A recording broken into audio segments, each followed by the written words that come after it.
Hello दोस्तों, मेरे channel the Indian book reader में आपका स्वागत है। आज हम बात करने वाले हैं the monk who sold his Ferrari, एक सन्यासी जिसने अपनी संपत्ति बेच दी। रॉबिन शर्मा द्वारा लिखित एक सेल्फ हेल्प बुक है। रॉबिन शर्मा एक लेखक और एक मोटिवेशनल पर्सन है। यह किताब हमें सफलता का अर्थ, एक सही लक्ष्य और जिंदगी में क्या जरूरी है वो सब बातों पे ध्यान केंद्रित करती है। एक कहानी के द्वारा जीवन के 7 महत्वपूर्ण सीख दी गई है। पुस्तक में जूलियन मैटल के जीवन पे आधारित, जो पेशे से वकील थे। जीवन के सारी सुख सुविधा उनके पास थी, मगर वो एक दिन अपनी सारी भौतिक संपत्ति बेचकर जीवन का सही अर्थ और शांति की तलाश में निकल पड़ते हैं। ऐसा आखिर क्यों होता है जो अपनी लग्जरी लाइफ को छोड़कर जूलियन सन्यासी की खोज में निकल पड़ता है, और ये कहानी हमारे जीवन के लिए क्यों इम्पोर्टेंट है, इसका जवाब आज हम आगे जानेंगे। अगर आपको लगता है कि आप केवल फाइनेंशियली या फिजिकली सफलता मिलने के बाद आप खुश होंगे, तो यह कहानी आपके लिए है, क्योंकि यह कहानी हमें लीडर, सक्सेस और सच्ची हैप्पीनेस की हमारी डेफिनेशन का रीएवैल्यूएशन करने में मदद करती है। हमें ये बताती है कि जिंदगी सिर्फ लग्जरी लाइफ बनाना ही नहीं होता है, इसमें कुछ और चीजें भी हैं जो हमारे लिए बहुत मायने रखती हैं। हम एक रेस के घोड़े नहीं हैं जो दिन रात दौड़ते रहें। थोड़ा रुके जीवन को समझने की कि क्या आप खो रहे हैं और क्या आपको बेहतर जिंदगी के लिए चाहिए। The monk who sold his Ferrari से ऑथर हमें जिंदगी के उन सभी पहलू को बता रहे हैं जो एक सफल और खुशहाल जीवन के लिए जरूरी है। इस पुस्तक में सफल जीवन जीने के 7 प्रिंसिपल्स बताए गए हैं, जो एक अनोखी कहानी के जरिए समझाया गया है। जूलियन मैटल एक सफल वकील था जिसके पास सुख सुविधा देने वाले सारी लग्जरी चीजें थी। वह बड़ा बंगला, गाड़ी, जेट विमान आदि का वो मालिक था, परंतु उसका जीवन बहुत व्यस्त था। उस पर हमेशा काम का बोझ रहता था। खुद के लिए और अपनी फैमिली के लिए उसके पास बिल्कुल भी टाइम नहीं था। सारी सुख सुविधा होने के बाद भी वो अपने जीवन में खुश नहीं था और ना ही उसके मन में शांति थी। 40 की उम्र में वो 70 का दिखने लगा था। सिर्फ काम की धुन में वो अपना सारा जीवन बर्बाद करता चला जा रहा था। एक दिन कोर्ट रूम में एक केस के सिलसिले में बहस के दौरान उसे दिल का दौरा पड़ा और वो फर्श पे गिर गया। हॉस्पिटल में पहुंचने के बाद डॉक्टर ने इलाज करके उसकी जान तो बचा ली, पर साथ ही उसे चेतावनी दी कि उसकी लाइफ जीने का तरीका और उसके काम का धुन उसकी जान लेकर रहेगा। ये बात सुनकर जूलियन सोच में पड़ गया कि आज तक वो अदालत में कोई केस नहीं हारा है, पर जीवन की अदालत में वो अपना जीवन हार रहा है। क्या मूल्य है इंसानों शौकत का, धन संपत्ति का, जो उसे सिवाय तनाव और अशांति की कुछ नहीं दे रहा है। तभी वो अपना वकालत छोड़ने का निर्णय लेता है। वो अपनी संपत्ति बेचकर भारत चला जाता है, जहाँ वो जीवन का सही लक्ष्य, सुख और शांति की तलाश करने लगता है। काफी खोज के बाद वहाँ उसे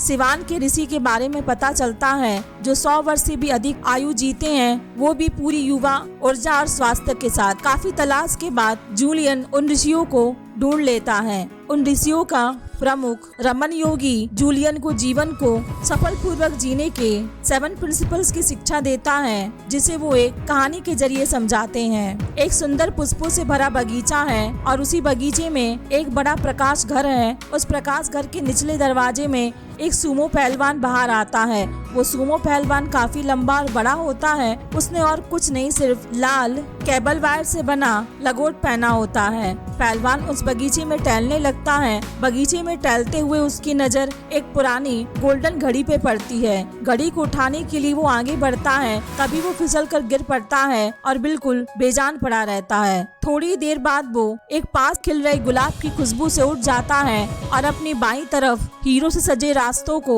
देखकर उस रास्ते में चलने लगता है। ये कहानी जूलियन को बहुत अजीब लगती है। वो योगी रमन से पूछता है, ये क्या था, कोई मजाक? मुझे तो इस कहानी में कोई बात समझ ही नहीं आई। तभी योगी रमन ने इस कहानी में छुपे सारे तथ्यों को समझाते हैं, जो नीचे 7 प्रिंसिपल के रूप में बताए गए हैं। नंबर 1 है बगीचा, जो कि हमारा मन है। प्रकाश घर जीवन का लक्ष्य है। सूमो पहलवान लगातार सीखना और खुद में अच्छे बदलाव लाना। लाल केबल वायर आत्मानुशासन और नियंत्रण का प्रतीक है। गोल्डन घड़ी समय का प्रतीक है और गुलाब निस्वार्थ भाव से दूसरों की सहायता करना और हीरो का सजा ताज वर्तमान में जीना। पहला प्रिंसिपल्स बगीचा यानी कि हमारा मन। हमारा मन बगीचे की तरह है, जैसे एक बगीचे में अच्छे बीज डालने से, उसे उपजाऊ बनाने से बगीचा सुंदर फूलों और फलों से भर जाता है और खूबसूरत लगता है। उसके बदले अगर हम उसमें कचरा डालेंगे या उसमें जहरीली झाड़ियाँ उगाने के लिए छोड़ देंगे तो वो बगीचा एक गंदी जगह बन जाएगी। इसलिए एक माली हमेशा अपने बगीचे की रखवाली करता है, उसे कीड़े मकोड़ों से और खराब पौधों से सुरक्षित रखता है। ऐसे ही हमारा मन है, जैसा विचार हम उसमें डालते हैं वैसा हमारा जीवन बनता है। इसीलिए जरूरी है कि हम अपने मन का गार्डन बने और मन को किसी तरह की नेगेटिव थॉट्स जैसे कि चिंता, क्रोध, भय आदि से दूर रखें। नेगेटिव थॉट्स पूरे दिमाग की अधिकतर पावर को सोख लेती है। अगर हम इसे अच्छे थॉट से भर देंगे तो हम जीवन में हमारे उम्मीदों से भी ज्यादा सफल, सुखी और शांति पा सकेंगे। यहाँ माली हमारा कॉन्शियस माइंड है और बगीचा सब कॉन्शियस माइंड है। कॉन्शियस माइंड के विचार ही सब कॉन्शियस माइंड को दिशा देते हैं, इसलिए हमें अपने विचारों को सही दिशा दें। इसके लिए इस किताब में 3 उपाय बताए गए हैं। पहला है गुलाब का रहस्य, विपरीत विचार और झील का रहस्य। गुलाब का रहस्य, कुछ समय हर रोज एक गुलाब के फूल को 5 मिनट के लिए देखें। उसका रंग, आकार, खुशबू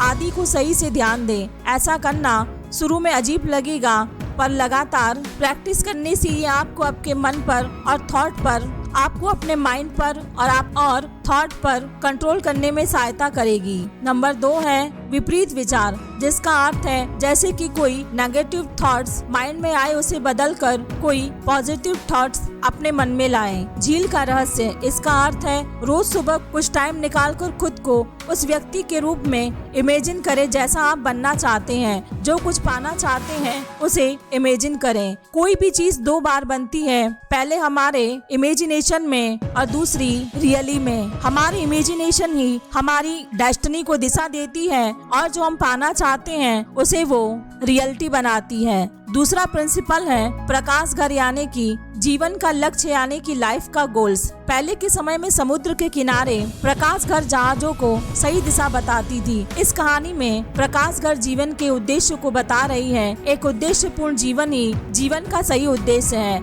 आप अपने लाइफ के पर्पस को डिसाइड करें। फिजिकली, मेंटली और स्पिरिचुअल रूप से आप क्या पाना चाहते हैं वो डिसाइड करें। अगर जाना कहाँ ये पता नहीं है तो वहाँ आप पहुँचेंगे कैसे? अगर जाना कहाँ है ये पता ही ना हो तो अगर वहाँ पहुँचा भी जाए तो कैसे पता चलेगा? इसलिए एक सफल और सुखी जीवन के लिए जीवन का लक्ष्य पता होना बहुत ही जरूरी है। लक्ष्य जानने के बाद उस पर काम करना शुरू कर दें। अपने गोल्स को इस तरह स्टेप में डिवाइड करें। पहला है अपना लक्ष्य निर्धारित करें, दूसरा है अपने प्रियजनों को इस बारे में बताना और तीसरा है एक टाइम यानी कि एक डेडलाइन सेट करना। जब हम एक टाइम बाउंड देते हैं तो खुद को, तभी हम अपने लक्ष्य पे काम करते रहेंगे। नंबर 4 है गोल्स पे काम करते रहने के लिए खुद पर अच्छे प्रेशर डालना, जैसे कि बार बार हमारा ध्यान भटकेगा, हम निराश भी होंगे, पर खुद को मोटिवेट करते रहने के लिए हम लक्ष्य को पा सकेंगे। तीसरा प्रिंसिपल है सुमो पहलवान यानी कि काइजेन का अभ्यास। यहाँ पर काइजेन का मतलब होता है काई यानी कि परिवर्तन, जैन यानी कि अच्छा, जिसका सीधा सा अर्थ होता है बेहतर के लिए परिवर्तन। अंग्रेजी में काइजेन का आमतौर पर मतलब निरंतर सुधार लागू करने के उपाय से होता है। Kaizen general knowledge, self discipline के बारे में बताता है। इस कहानी में सुमो पहलवान काइजन को दर्शाता है। काइजन एक जापानी फिलोसोफर है। काई का मतलब बदलाव और जैन का मतलब अच्छा। यह एक निरंतर सीखने और सुधरने की प्रक्रिया होती है। इसका सिंपल मीनिंग है रोज छोटे छोटे स्टेप्स लेकर खुद को बेहतर बनाना, खुद में और खुद के कामों में छोटे छोटे इम्प्रूवमेंट लाना, और यही सब छोटे छोटे स्टेप्स कुछ टाइम बाद बड़े रिजल्ट देते हैं। जब आप काइजर प्रिंसिपल का उपयोग करते हैं तब आप मास्टरी हासिल कर लेते हैं। इस बुनियाद पे आप फिर अपनी काबिलियत के अनुसार एक सफल बिजनेस खड़ा कर सकते हैं, एक सफल रिलेशन की नींव डालना, सब में महारत हासिल कर सकते हैं। चौथा प्रिंसिपल है केबल वायर यानी कि सेल्फ डिसिप्लिन और कंट्रोल। केबल वायर कई सारे तारों के गुच्छों से बना होता है। अकेले एक पतली तार कमजोर होती है जो आसानी से टूट सकती है, मगर वहीं तारों के गुच्छे एक साथ लोहे से भी ज्यादा मजबूत होते हैं। इसका मतलब हमारे रोज की छोटी छोटी अच्छी हैबिट्स जो हर रोज देखने में मामूली लगेंगी, पर लंबे टाइम बाद वही छोटे छोटे बदलाव हमें वैसा बनाती है जैसा हम बनना चाहते हैं। जैसे हेल्दी रहने के लिए हेल्दी खाना खाना, रोज थोड़ी एक्सरसाइज करना, अनहेल्दी के बदले हेल्दी चीजें चुनना, बेकार की वीडियो के बदले अच्छी बुक्स को पढ़ना। ये खुद में बहुत मामूली और छोटे लग सकते हैं, पर इन्हीं हैबिट्स को रोजाना करते रहने से हम खुद में बेहतर बदलाव ला सकते हैं, जो आगे चलकर हमें अच्छे रिजल्ट देते हैं। 5वां प्रिंसिपल है गोल्डन घड़ी आने के टाइम। हर इंसान के पास दिन में 24 घंटे होते हैं। सही से समय का उपयोग एक सफल इंसान को एक आम इंसान से अलग करता है। टाइम हाथों में रेत की दानों की तरफ फिसल जाती है। यह इंसान की सबसे कीमती चीज है जो एक बार गया तो वापस लौट कर नहीं आता है। इसलिए अपनी टाइम की कद्र करें और इसका सही से इस्तेमाल करें। जो अपने समय का सदुपयोग समझदारी से करता है उसे ही सफलता, सुख और समृद्धि मिलती है। 6वां प्रिंसिपल है पीला गुलाब यानी कि निस्वार्थ भाव से दूसरों की सहायता करना। चाइनीज में एक कहावत है कि जो हाथ दूसरों को फूल देता है, थोड़ी खुशबू उसके हाथ में रह जाती है। इसका मतलब है जब हम दूसरों की निस्वार्थ रूप से सहायता करते हैं, चाहे वो छोटी हो या बड़ी हो, इसमें हमें भी खुशी मिलती है। एक संपूर्णता बड़ी। जब हम दूसरों के लिए कुछ भला करते हैं तो साथ में हमारा भी कुछ भला होता है। इसलिए जीवन में दूसरों की सहायता का भी लक्ष्य होना चाहिए, तभी हम पूरी तरह से खुश हो पाएंगे और जीवन में सफलता हासिल कर पाएंगे। 7वां प्रिंसिपल है हीरो से भरा रास्ता यानी कि वर्तमान में जीना। जब कहानी का सुमो पहलवान हीरो से भरे रास्ते को देखता है, तब उसके मन में ये थॉट आता है वही रास्ता उसे असली खुशी और सफलता देगी। ये रास्ता हमारे प्रेजेंट को दर्शाता है। वो हीरे कुछ और नहीं बल्कि प्रेजेंट की छोटी छोटी खुशियाँ और लम्हे हैं जिन्हें हम जीना भूल जाते हैं। ज्यादातर लोग बीते हुए बातों को सोचने और चिंता करने में अपना समय व्यर्थ करते हैं या फिर आने वाले भविष्य के बारे में सोचते रहते हैं, मगर जो बीत गया वो प्रेजेंट का कुछ पल है और जो आएगा वो भी प्रेजेंट का कुछ पल ही होगा। जो अभी है पहले उसे जी लें। सक्सेस एक ट्रैवल है, कोई मंजिल नहीं है। इसके हर एक पल को जी भर के जिए, तभी हम सुखी और आनंद का अनुभव कर पाएंगे। जीवन अनमोल है, इसके हर एक पल को जी भर के जिए। सुख आते हैं और चले भी जाते हैं, गलतियाँ कुछ नहीं होती हैं। ये हमें एक सीख देती हैं और हमें एक बेहतर इंसान बनाती हैं। अपने जीवन को एक सही दिशा और लक्ष्य दें और अपने स्वास्थ्य पर ध्यान दें। मैं आशा करती हूँ कि मेरी आज की ऑडियो बुक समरी आपको अच्छी लगी होगी और इससे आपको कुछ नई प्रेरणा मिली होगी। अगर आपको मेरी आज की ऑडियो बुक समरी अच्छी लगी है तो मुझे कमेंट करके बताइए और साथ ही मेरे चैनल को लाइक कीजिए। अगर नहीं अच्छी लगी है तो भी मुझे कमेंट करके बताइए, ताकि मैं इसमें सुधार कर सकूं और आपके सामने बेहतरीन से बेहतरीन कंटेंट पेश कर सकूं। तो दोस्तों, मुझे उम्मीद है कि मेरी आज की वीडियो आपको अच्छी लगी होगी। मेरे चैनल को लाइक, शेयर और सब्सक्राइब कीजिए। धन्यवाद।